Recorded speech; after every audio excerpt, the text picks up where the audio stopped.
Dengan demikian dapat terwujud pemerintahan yang kuat, yang bersih dan yang efektif, yang dapat membawa pembaharuan dan perubahan di bangsa ini yang kita cintai bersama, saudara. Pesan rakyat kita adalah rakyat kita ingin bahwa korupsi di bangsa ini dikurangi, kalau bisa diberantas. Itu adalah pesan pemilihan umum yang baru kita lewati. Pada saat saya terjun ke daerah-daerah, banyak dari rakyat yang memeluk saya. Mereka membisikkan kata-kata di telinga saya. Ada yang mengatakan, "Pak, jangan lupa Pak, kami petani. Pak, sampaikan ke Jakarta, lapangan kerja Pak, kami butuh lapangan kerja." Ada yang mengatakan, "Pak, jangan lupa Pak, guru-guru gajinya terlalu kecil." Ini mereka bisikan di hati, di telinga saya. Ini pesan mereka, pesan rakyat kepada kita. Karena itu, saudara sekalian, keputusan yang hari ini akan kita ambil, menurut pendapat saya, dapat memberi peluang yang besar untuk mengatasi persoalan bangsa. Dalam kesempatan yang diberikan kepada saya ini, saya kira saya tidak akan terlalu rinci untuk menjelaskan visi dan misi. Buku-buku sudah saya sebarkan, visi dan misi sudah sering kita paparkan. Tetapi saya kira sebagai rangkuman inti masalah yang saya lihat dan yang tadi juga sudah dibahas oleh pembicara-pembicara sebelum saya, inti masalahnya bangsa kita ini yaitu adanya suatu keterpurukan, adanya suatu kejanggalan yang saya sebut di mana-mana the Indonesian paradox, paradoks Indonesia, kejanggalan Indonesia, negara yang diberi karunia oleh Tuhan Yang Maha Esa, kekayaan yang begitu melimpah, tetapi rakyatnya setelah sekian puluh tahun merdeka masih miskin, saudara. Jawab oleh pejabat-pejabat yang menguasai dana rakyat, jumlahnya adalah 40%. Kalau produksi nasional kita sekarang adalah 180 miliar dolar, 40% dari angka tersebut adalah 72 miliar dolar yang tiap tahun hilang, saudara-saudara. Kalau ada pemerintah yang kuat, pemerintah yang bersih, pemerintah yang bertekad untuk melawan korupsi dengan langkah-langkah yang konsepsional, saya kira tidak perlu kita tiap tahun mengirim menteri-menteri kita untuk minta bantuan kepada negara-negara asing. Tiap tahun menteri-menteri kita keluar dengan tangan menadah ke atas untuk 4 miliar dolar. Bangsa yang besar, bangsa yang kaya, bangsa yang merebut kemerdekaan dengan darah dan air mata, tiap tahun minta bantuan. Kita adalah negara kaya, tapi rakyat yang miskin. Saudara-saudara sekalian, kalau kita bisa menyelamatkan 10% saja daripada kebocoran yang 72 miliar dolar tiap tahun, itu adalah 7,2 miliar, saudara-saudara. 10% dari kebocoran kita kurangi. Tidak perlu kita minta bantuan. Kita bukan bangsa kuli, kita bukan bangsa kacung. Saudara-saudara sekalian, harapan rakyat, titipan rakyat adalah di pundak bapak-bapak ini sekalian. Mereka berharap keputusan yang terbaik dari bapak-bapak ibu-ibu sekalian. Saudara-saudara sekalian, ada suatu ungkapan dalam kehidupan politik, yaitu ungkapannya berbunyi, Vox Populi, Vox Dei. Suara rakyat adalah suara Tuhan, saudara. Karena itu pesan rakyat kita tanggal 5 April hari ini akan dijawab oleh Partai Golongan Karya. Apakah Partai Golongan Karya bagian daripada penyelamatan bangsa, bagian daripada kebangkitan kembali bangsa Indonesia, bagian daripada pembaharuan nasional, atau kita bagian daripada elit yang selalu mengecewakan rakyat Indonesia? Saudara-saudara, gak pernah ada kalah, saudara. Gak pernah ada kalah. Ada partai yang hanya 0, sekian juga sekarang kasar dipilih, akan saya dukung siapapun yang dipilih. Kalau bukan saya, akan saya bela, saudara. Dan sebaliknya, kalau saya dipilih, saya akan minta bantuan, dukungan, dan pembelaan dari mereka berempat semua, saudara. Kalau tadinya dari sekian puluh kita adalah bangsa yang besar, bangsa yang terhormat, janganlah kita mau menyerah.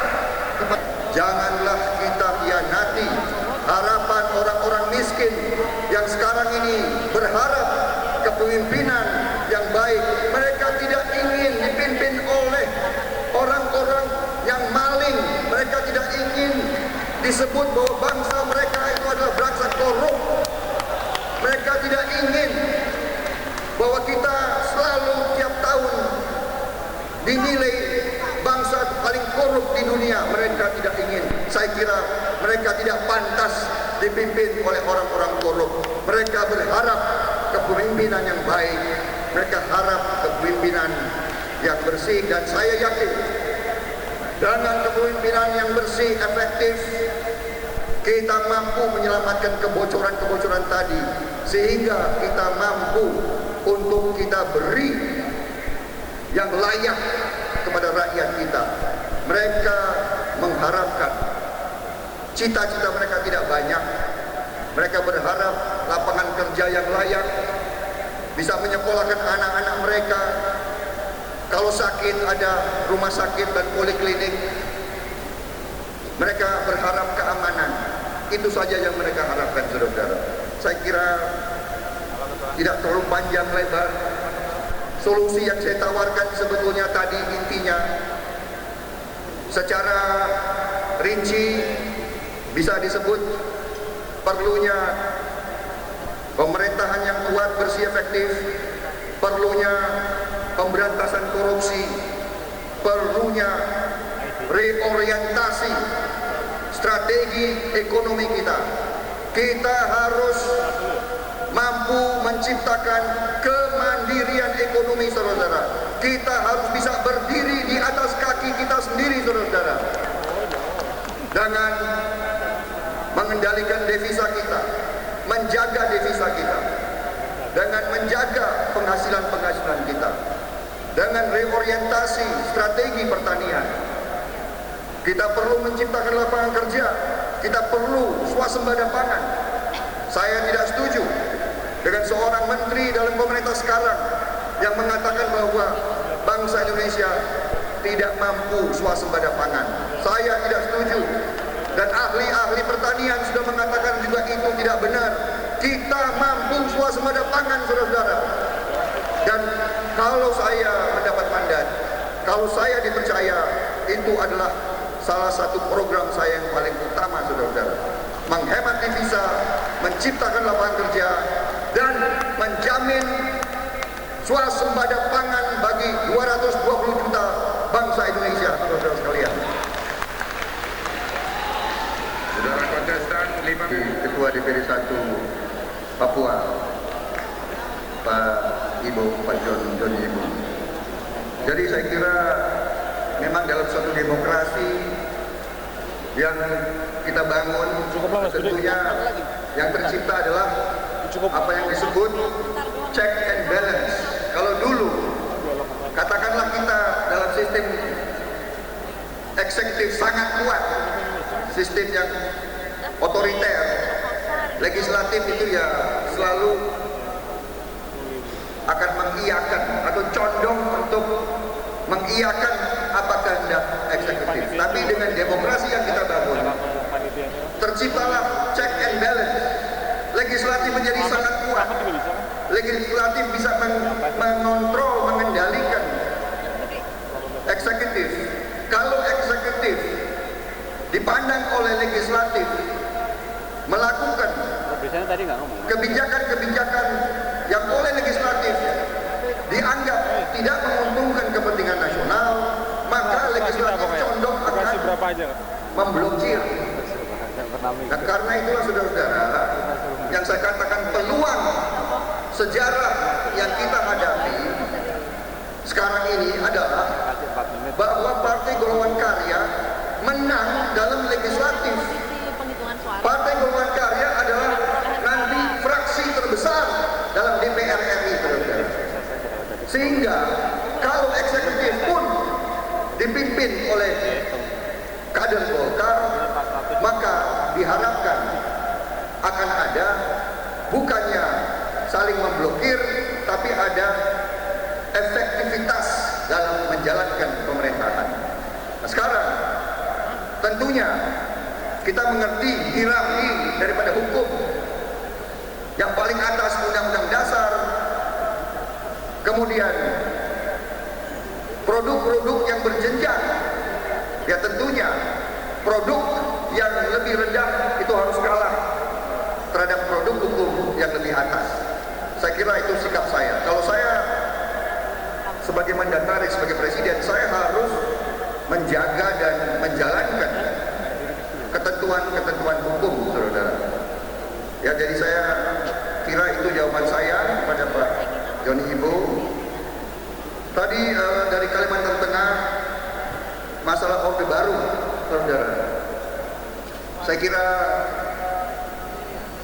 rakyat kita sekarang sudah semakin dewasa. Rakyat kita jangan kita anggap bodoh. Rakyat kita tidak bodoh. Rakyat kita diberi hak, mereka sangat cepat mereka ambil keputusan. Jadi kalau kita ikuti arus stigmatisasi dengan orde ini, orde itu, saya kira sudah liwat lah. Bangsa kita sudah bangsa yang dewasa, sudah lebih dari 50 tahun merdeka. Jangan kita lagi teruskan ada orde ini, orde itu, orde yang lain-lain. Marilah kita kembali kepada Indonesia Raya. Marilah kita kembali kepada merah putih. Jadi saya kira kalau kita lihat ke belakang, kita akan selalu mencari perbedaan. Tapi kalau kita lihat bahwa bangsa kita ini sekarang dalam kesulitan, rakyat kita butuh pekerjaan, rakyat kita perlu makanan, rakyat kita perlu sekolah. Kita tidak perlu lagi kita kasih slogan-slogan, tidak perlu lagi kita cari saling mencaci maki dan saling stigmatisasi. Saya kira tidak perlu, dan saya kira sudah nggak laku di rakyat kita. Nyatanya Partai Golongan Karya yang dibilang partai busuk, yang dibilang status quo, yang dibilang orde baruisme, ternyata sekarang rakyat masih percaya sama Partai Golongan Karya, saudara. Saya pernah di UI, saya kasih penjelasan tentang visi ekonomi saya. Tanya jawab, mahasiswa anak muda langsung tunjuk saya. Bapak ini ikut Partai Golkar, partai itu busuk. Waduh, ini merah juga saya. Tapi karena sudah jadi politisi, senyum. Kalau dulu Danjen Kopassus mungkin wah. Tapi saya senyum. Kalau jawabannya diperpendek, saudara. Kemudian saya katakan kepada anak muda itu, saudara, karena kita sekarang sudah membangun demokrasi, saya hormati kalau saudara mengatakan Partai Golongan Karya adalah partai busuk. Nanti, karena ini sebelum pemilu, nanti saudara 5 April jangan coblos Partai Golongan Karya, jangan coblos nomor 20. Silakan, saudara punya 23 pilihan. Tapi saya katakan sebaliknya, kalau nanti jutaan petani, jutaan nelayan, jutaan karyawan, jutaan rakyat kita coblos Golkar, saudara harus menghormati saudara. Dan sekarang dia harus menghormati Partai Golongan Karya. Jadi saya kira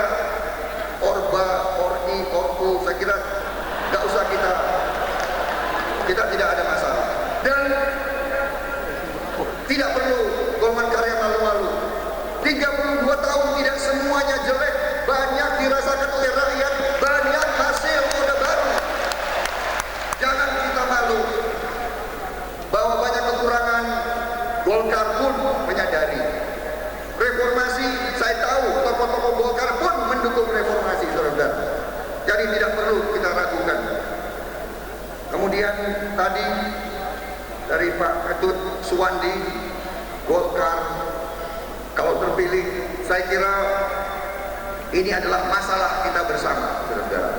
Jadi saya katakan tadi, kalau saya tidak lolos, saya tetap bersama Beringin. Saya akan mendukung siapa saja yang keempat akan dipilih. Saya tidak akan lompat perahu, karena perahu kita adalah perahu yang kuat. Perahu kita didukung rakyat, saudara-saudara.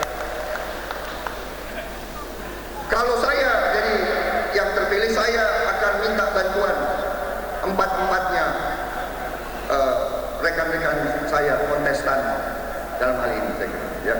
Jadi saya kira itu jawaban saya, dan saya kira kalau golongan karya memberi alternatif yang baik kepada bangsa negara, saya kira nanti berbondong-bondong rakyat kita akan kembali ke Beringin, berbondong-bondong mereka akan mendukung, saudara-saudara, kebutuhan kita untuk meraih kepercayaan dan mandat dari bangsa kita. Yang terakhir dari Kosgoro, apakah kalau saya nanti lolos, saya akan lebih memakai tim sukses daripada DPP dan Partai Golkar. Saudara-saudara sekalian, saya kira tim sukses saya kemampuannya sangat terbatas, saudara. Tim sukses itu adalah menurut saya sekedar perpanjangan tangan untuk menyampaikan visi misi dan untuk mencari dukungan. Tidak mampu mereka menjalankan suatu kegiatan politik berskala nasional, tidak mampu. Jadi mereka nanti hanya akan menjadi, saya kira, tambahan perkuatan. Tentunya nanti yang akan menjalankan seluruh kampanye politik adalah mesin politik Partai Golongan Karya, saudara-saudara, ya. Jadi Bapilu Partai Golkar tentunya, Bapilu DPD 1, Bapilu DPD 2, saya kira tentunya akan jadi Bapilu kita, saudara-saudara. Saya hanya sekedar membawa panji-panji golongan karya, bukan kita akan duplikasi DPP. Kita akan berinduk kepada struktur dan kekuatan yang sudah ada dan sudah terbukti mendapat dukungan dari rakyat, saudara. Ya, saya kira itu jawaban saya. Jangan khawatir, ya. Tim sukses saya itu hanya sekedar perpanjangan tangan. Waktunya sudah habis, Pak. Waktunya sudah habis. Saya kira terima kasih Bapak-bapak sekalian. Dan terakhir, sebagai penutup, sebagai manusia biasa, saya kira saya banyak kelemahan dan kekurangan. Seandainya dalam tutur kata saya, dalam tindakan saya, dalam perlakuan saya kepada DPD 1, DPD 2, kader-kader Golkar, ibu-ibu dan sebagainya, atau para pimpinan Partai Golkar, seandainya saya ada kesalahan atau kekurangan, saya mohon dimaafkan karena tidak ada maksud apa-apa. Saya bangga menjadi bagian daripada Golongan Karya dan saya tetap bersama Golongan Karya. Terima kasih. Terima kasih. Dan saya kira cukup. Sekian. Saudara-saudara sekalian, AFP untuk pengambilan keputusan harus memenuhi quorum, yaitu harus dihadiri oleh lebih dari setengah peserta konvensi nasional. Peserta konvensi nasional adalah 1.083 orang. Berdasarkan rumusan itu, oleh karena itu hasil yang hadir di dalam ruangan ini yang telah mengisi absensi sejumlah 889 orang. Dengan demikian sidang ini mohon dikunci.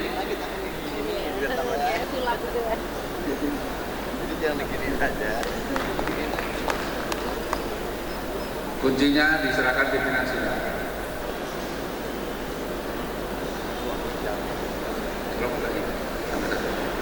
Kemudian yang ketiga ada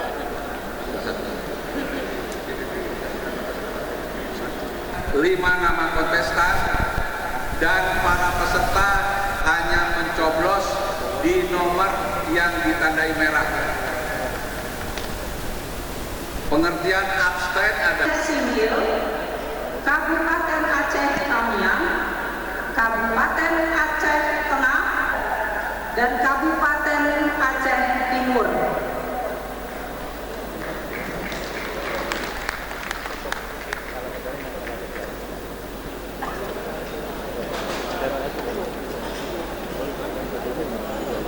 Ini belum bisa ya?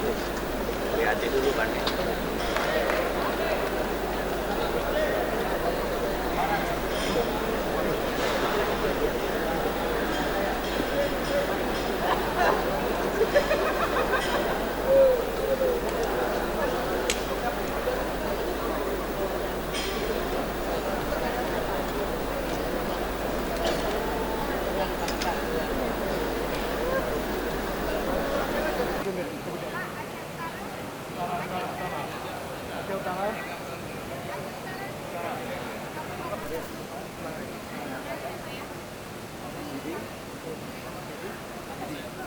Berikutnya Kabupaten Nias Selatan, Kabupaten Pakpak Barat, Kabupaten Simalungun, Kabupaten Tapanuli Selatan, Padang Sidempuan.